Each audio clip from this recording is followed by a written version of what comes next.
Subscribe कीजिए आपके अपने YouTube channel education for CBSE को और बेल आइकन को दबाइए ऐसे ही वीडियोस देखने के लिए।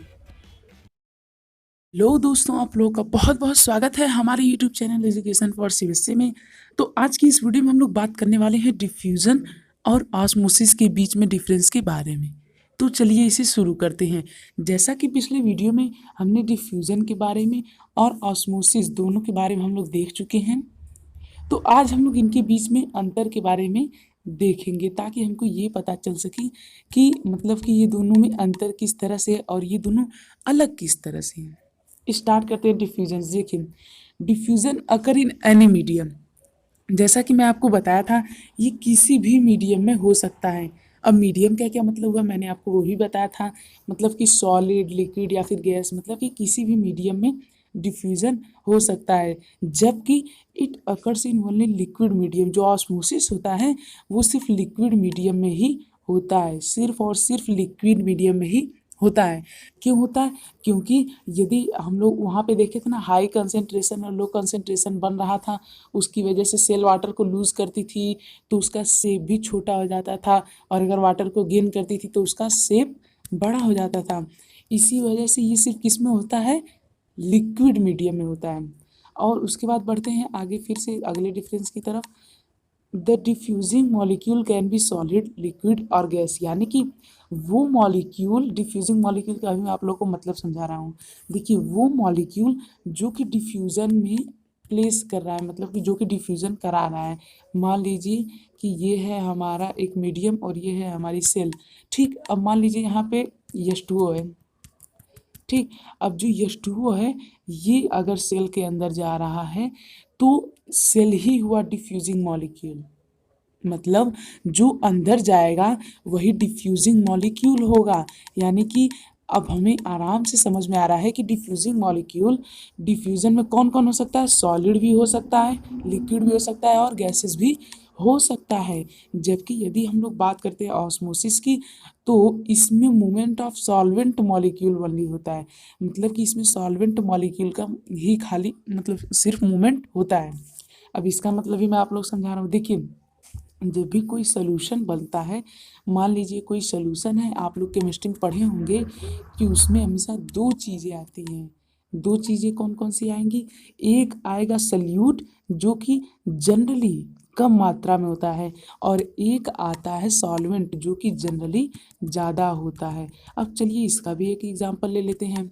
मान लीजिए काले कलर से मैंने ले लिया है सॉयल। अब इसमें मैंने ब्लू कलर से डाल दिया है, इस कलर से मैंने क्या डाल दिया है? मैंने डाल दिया है वाटर। तो यहाँ पे सल्यूट क्या हुआ? जाहिर सी बात वाटर होगा।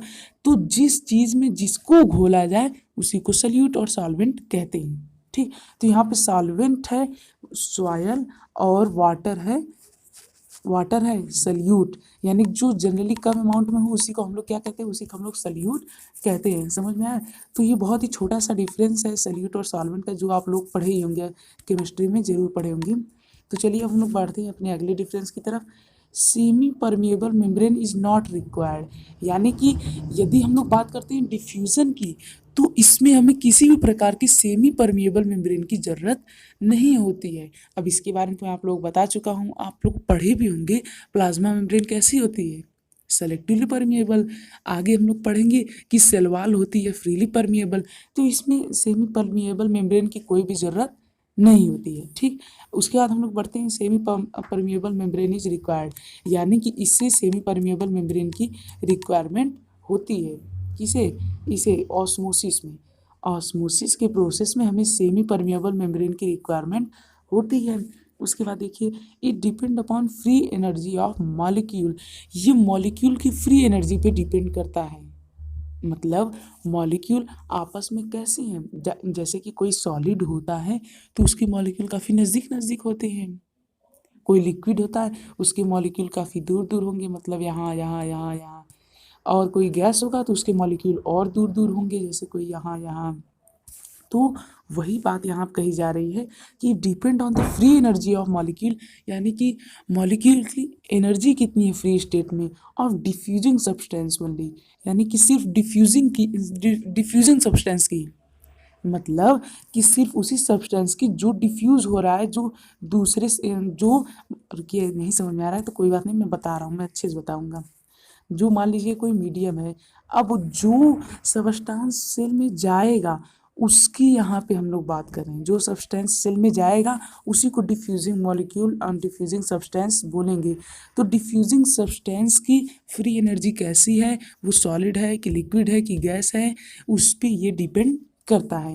And presence of other substance in the medium is of no importance, यानी कि जो दूसरे सब्सटेंस अगर उसी मीडियम में प्रेजेंट है तो उनका कोई भी इम्पोर्टेंस नहीं होता है। क्लियर।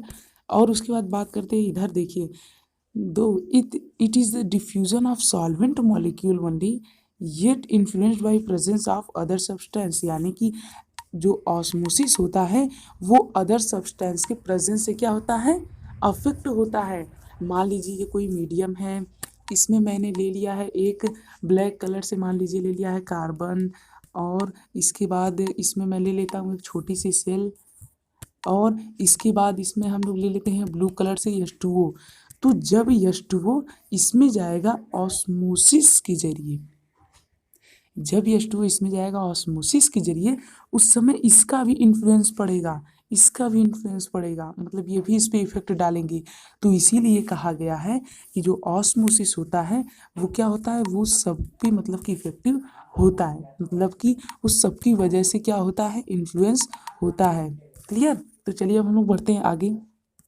तो आगे कह रहा है an equilibrium in free state of energy of diffusion molecule is achieved by the system. अब इसका मतलब समझते हैं। जैसे कि मान लीजिए ये कोई सिस्टम है, ठीक। अब इसमें मैंने रख दिया ये छोटा सा सेल। अब हम लोग हमेशा जनरल सेल ही लगते हैं, प्लांट सेल या फिर एनिमल सेल। अब यदि यहाँ पे कोई भी मॉलिक्यूल, अब की बार H2O नहीं, अब की बार कोई अलग ले लेते हैं।